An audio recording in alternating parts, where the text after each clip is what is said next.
हमारे एक ही लड़का था सर, हमारा तो चिराग बुझ गया। अरे ब्राह्मण का बात सुननी चाहिए। बाबा से निवेदन करता हूँ, सबको न्याय दिलाते हैं बाबा, हमको भी न्याय दिलाए। सुल्तानपुर जनपद के बधुआ थाना क्षेत्र अंतर्गत नारी तीर गांव में एक युवक की संदिग्ध परिस्थितियों में मृत्यु होती है। परिजन परेशान है। परिजनों का आरोप है कि वह साधारण मृत्यु नहीं बल्कि लड़के की निर्मम हत्या की गई है। आखिर परिजन क्यों लगातार आरोप लगा रहा है? आखिर उस युवक के साथ क्या हुआ था? क्यों उस लड़के की मृत्यु हुई? जी भैया जी, यह घटना कब की है? भैया ये घटना 17 जून की है। रात्रि 9:30 बजे हमारे भतीजे को राजेश दुबे का लड़का आशीष दुबे ने फ़ोन करके बुलाया। अच्छा। और हमको रात्रि लगभग 11:10 पर हमको सूचना दी राजेश कुमार दुबे ने कि हम आपके लड़के को चोट लग गई है, आप हमारे घर आ जाइए। अच्छा। उसके बाद जब हम वहाँ पहुँचे तो हमारा बच्चा चेत अवस्था में तख़्त पर लिटाए हुए थे। उसकी अपने ही घर में? हाँ, अपने ही घर पर तख़्त पे, और उसकी शरीर भीगी हुई थी। मैंने पूछा क्या हुआ, तो उन्होंने बताया कि ये बाइक से पीछे गिर गए। तो मैंने आनन फानन में उनको ले जाने की कोशिश की और बाइक पर बैठाया, जिससे बाइक पर नहीं बैठ पाया बच्चा। तो मैंने एक गाड़ी बुलाया, तो उसके माध्यम से हम जिला अस्पताल सुल्तानपुर पहुंचे, जहां डॉक्टर ने मृत घोषित कर दिया। मतलब जब आप बाइक पर बैठाने की कोशिश कर रहे थे तो उनकी शरीर में हाँ, मतलब जान नहीं थी, वह संभल नहीं रही थी। संभल नहीं रहा था, पैर गिर जा रहा था, शरीर झुक जा रही थी, वो संभल नहीं रहा था शरीर उसका। आप आरोप क्यों लगा रहे हैं कि उनकी हत्या हुई है? क्योंकि वो बार बार अपना बयान बदल रहे हैं। अच्छा। हाँ, पहले बताते हैं कि गाड़ी से गिर गए, अच्छा। दोबारा बताते हैं कि 4 व्हीलर ने टक्कर मार दी। अच्छा। ज़्यादा सब कहने लगे तो कह रहे हैं कि 11,000 वोल्ट का करंट लग गया। अच्छा। तो इससे संदेह नहीं होगा? आप बार बार जब कारण ही मतलब बदल रहे जब हैं। कोई भी व्यक्ति अगर बार बार बयान बदलेगा तो कहीं ना कहीं सवाल तो उठेगा बिल्कुल, कि आखिर अगला व्यक्ति क्यों बार बार बयान बदल रहा कि है। इसका मेन कारण, मेन रीजन क्या है? उनके यहाँ से कोई दुश्मनी ऐसा कुछ? नहीं नहीं, पहले से कोई दुश्मनी कोई नहीं थी? दुश्मनी ऐसी नहीं थी। जिनकी मृत्यु हुई उनका क्या जी, नाम है? अनुराग शुक्ला। उम्र क्या है? 19 वर्ष। 19 वर्ष। जी। आप उनके क्या लगते हैं? चचेरे भाई बड़े। होली पर विवाद हुआ था रंग लगाने के लिए, और वैसा विवाद हमारे संज्ञान में नहीं है। जी भैया, आप क्या लगते हैं?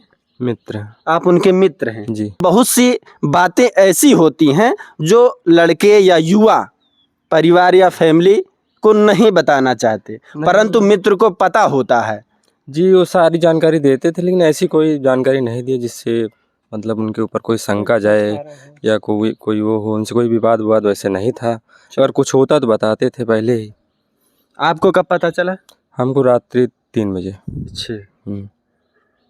अभी तक यह मामला सिर्फ और सिर्फ संदिग्ध बना हुआ है। परिजनों का आरोप है कि यह हत्या है, क्योंकि बार बार बयान बदला जा रहा है आरोपी के द्वारा। बिल्कुल ये हत्या है, निर्मम हत्या है। पीएम हो चुका है। पीएम हो चुका है, और बिसरा के लिए रिपोर्ट, बिसरा के और जो टॉक्सिक होता है वो प्रिजर्व किया गया है। चोट कहाँ कहाँ पाई गई?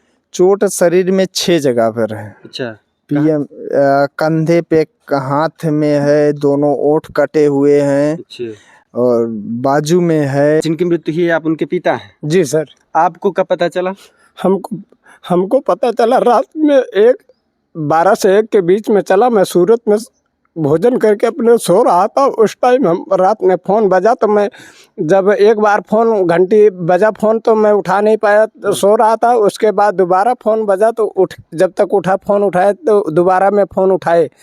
उसके बाद पता लगा कि मतलब कि अनुराग का एक्सीडेंट हो गया है। अनुराग बोल नहीं रहे हैं। तो हम सब वहाँ घबरा गए सर। उसके बाद हमारे पास तो कोई यहाँ पहुँचने का साधन भी नहीं था उस टाइम। फिलहाल यहाँ से मतलब मैं फ्लाइट से आया, किसी तरीका यहाँ आया। जब पहुँचा तब तक अनुराग हमारे मतलब जैसे मैं यहाँ पे पहुँचा था वैसे पोस्टमार्टम करके लाश यहाँ तक आई। हम अपने बच्चे के ढंग से चेहरा नहीं देखने पाए साहब। हमारा योगी जी से निवेदन है कि गरीब ब्राह्मण का भी बात सुननी चाहिए ताकि हमको न्याय मिले। यह एक बच्चे के पिता हैं। मैं हाथ जोड़ के बाबा से निवेदन करता हूँ, सबको न्याय दिलाते हैं बाबा, हमको भी न्याय दिलाए। जो पुलिस प्रशासन है ना, हमारे घर पे आते हैं और उनसे कुछ पूछा जाए तो वो जो है वो बोलते हैं कि फिर वापस चले जाते हैं। कल भी आए थे ऐसे, जब उनसे पूछा गया कि जो पकड़े गए थे उसमें क्या कार्रवाई हुई, तो वो बोले कि अभी तो पकड़े नहीं गए थे। पुलिस स्टेशन में वो 4-5 दिन बैठाए थे। हमारा FIR भी उस 18 तारीख को दर्ज किया गया था, पर शायद परसों या कल उनको छोड़ भी दिया गया। वो जो मुजरिम है सब बाहर स्वतंत्र घूम रहे हैं। बोल रहे थे कि प्रशासन बोल रहा है कि अभी पकड़े नहीं गए। मैं क्या करूं सर, मैं किसके पास जाके गुहार लगाऊं? सोच सकते हैं एक गरीब व्यक्ति जिसे शासन प्रशासन पर भरोसा होता है, परंतु जब उसकी आशा उम्मीदें टूटने लगती है तो यह स्थितियां परिस्थितियां बनती हैं। इनके आंखों से आंसू टपक रहे हैं और बार बार यह विनती कर रहे हैं कि हमें न्याय मिलना चाहिए, क्योंकि इनका एक जवान लड़का जिसकी संदिग्ध परिस्थितियों में मृत्यु होती है, और इनके द्वारा लगातार कई पॉइंट बताए गए कि जिसकी वजह से इन्हें संदेह हो रहा है कि उस लड़के की हत्या हुई है। इकलौता बेटा था। जी सर, हमारे एक ही लड़का था सर, हमारा तो चिराग बुझ गया है। एक लड़का एक लड़की, मेरे पास 2 बच्चे थे, एक बच्चा तो मेरा चला गया। वो अब उसके लिए प्रशासन से उम्मीद लगा के बैठ रहे थे, लेकिन अभी हमको प्रशासन के हाथ से भी हमको निराशा लग रही है। कल शाम को जो स्थिति बनी थी ना, यहाँ पे प्रशासन आई थी, हमारा बयान दर्ज करेंगे लेकिन आरोपी का बयान नहीं दर्ज करते। प्रशासन की ये रवैया अपनाया है प्रशासन। मैं किसके सामने हाथ फैला के जाऊँ, कहाँ जाऊँ, हमको कुछ समझ में नहीं आ रहा है कि हमको न्याय कहाँ से मिले। जिसका इकलौता चिराग बुझ जाए, सोचिए उस पर क्या बीत रही होगी।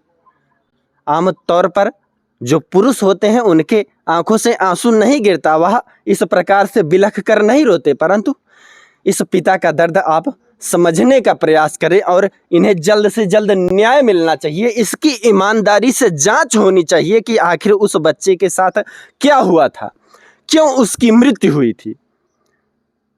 हम बाबा जी से एक ही निवेदन करेंगे, योगी जी से, कि हमको भी न्याय मिले। वो किस कारण उसकी मृत्यु हुई, उसका रीजन क्या था, रीजन मालूम पड़े और दोषियों को सज़ा मिले। अब इससे ज़्यादा हम आप क्या कुछ कह नहीं सकते हैं, हमारे पास कोई शब्द नहीं। हम तो बाबा के ऊपर भरोसा, प्रशासन के ऊपर से भरोसा हमारा रूठ गया। हमको आपका क्या नाम है? हमारा नाम राजेश कुमार शुक्ला है, बच्चे का नाम अनुराग शुक्ला था। जब किसी भी प्रकार से हादसा एक्सीडेंट होता है किसी भी वाहन से, जी, तो आसपास के सभी लोगों को पता चल जाता है, हो हल्ला हो जाता है कि ऐसा हादसा हो गया। लेकिन तो वहाँ के आसपास के लोगों ने कुछ बताया हो ऐसा? कुछ नहीं। उस रात हम लोग जब गए तब भी काफी चीख चिल्लाहट हुई, लेकिन कोई आसपास से निकला भी नहीं। 10-11 बजे के बीच की घटना है और यह गर्मी का मौसम है, इतने बजे तक लगभग सब जगते रहते हैं। जी, तो ऐसा हो ही नहीं सकता। अगर एक्सीडेंट हुआ होता तो आसपास के लोगों को पता होता, परंतु सबका कहना है कि भैया हम सब सो गए थे। सामने ही चक्की है, वहाँ पे भी काफी देर तक जाकर जल्दी होती है। आखिर उस बच्चे के साथ क्या हुआ था, इसकी ईमानदारी से जांच होनी चाहिए। अगर कोई भी व्यक्ति दोषी है तो उसके ऊपर कार्रवाई होनी चाहिए। यही चाहते हैं ना? जी बिल्कुल, कोई भी निर्दोष फंसे नहीं, जो दोषी हो बचे उसके नहीं, ऊपर सख्त से सख्त कार्रवाई कीजिए और इसका कारण पता किया जाए कि मेरे भाई के साथ ऐसा क्यों हुआ। इस वीडियो को ज्यादा से ज्यादा शेयर करें ताकि इस परिवार को न्याय मिल सके और इसका खुलासा हो सके। बाकी मैं हूं नयन त्रिपाठी, आप देख रहे हैं अवधि भारत। जय हिंद।